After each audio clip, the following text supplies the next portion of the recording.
subscribe to our channel and press the bell icon. प्रिय विद्यार्थी मित्र, सर अब्दुल सत्तार खान यूट्यूब चॅनलमध्ये आपले स्वागत. 10th मराठी अक्षर भारती प्रश्नोत्तर आणि स्वाध्याय बघू. हे कविता आहे रंग मजेचे रंग उद्याचे. आपण याचा वाचन केले आहे आणि याला समजून घेतलं आहे. आता याचे प्रश्न उत्तर करून घेऊ आणि स्वाध्याय बघू.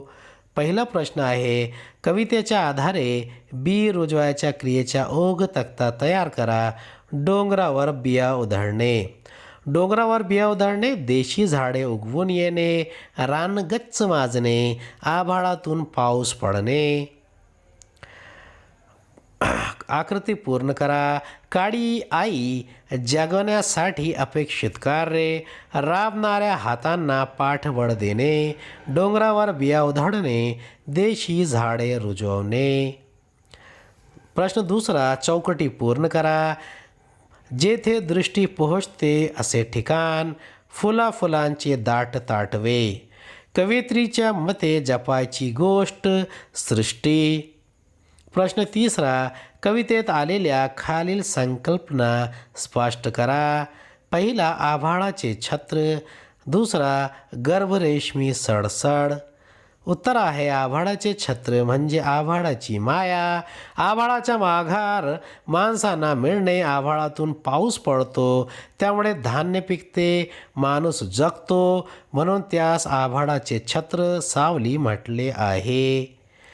गर्भरेशमी सडसड, जेव्हा पाऊस पडून धरती हिरवीगार होते, माणसाच्या मनात समृद्धीची पालवी फुटते. मनातल्या या नाजूक कोमल व आनंदी भावनाच्या आंदोलनाला कानमा गर्भरेशमी सडसड म्हटले आहे.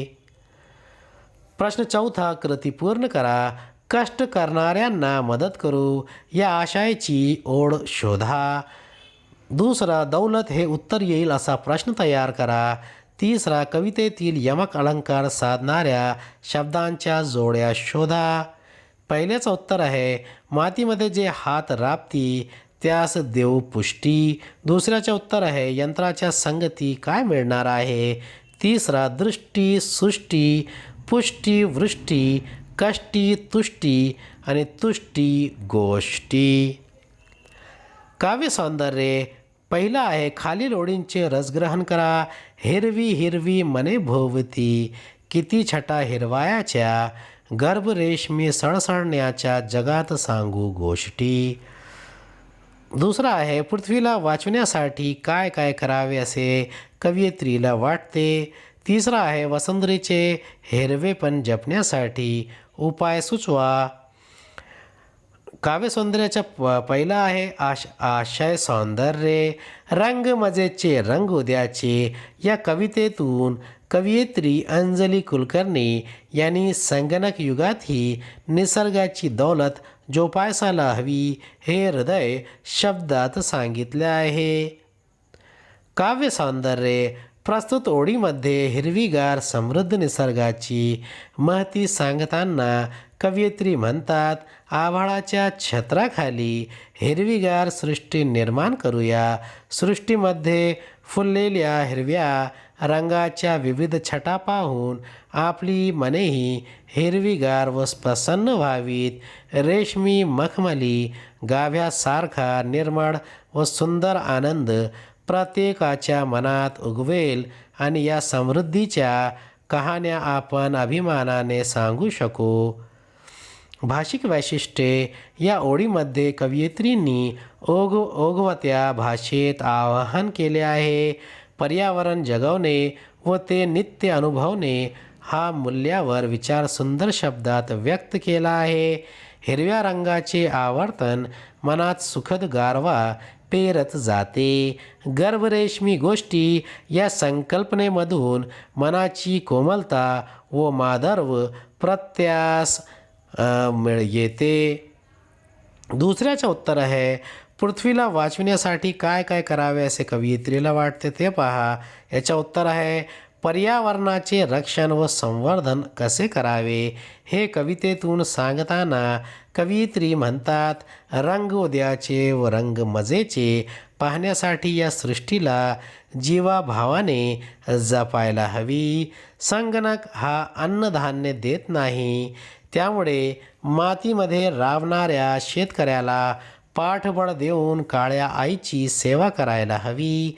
डोंगरावर बिया उधळून दयावयात त्यातून देशी झाडे उगवतील, दाट राने फोफावतील, त्यामुळे पावसाचा वर्षाव होऊन धरती हिरवीगार होईल.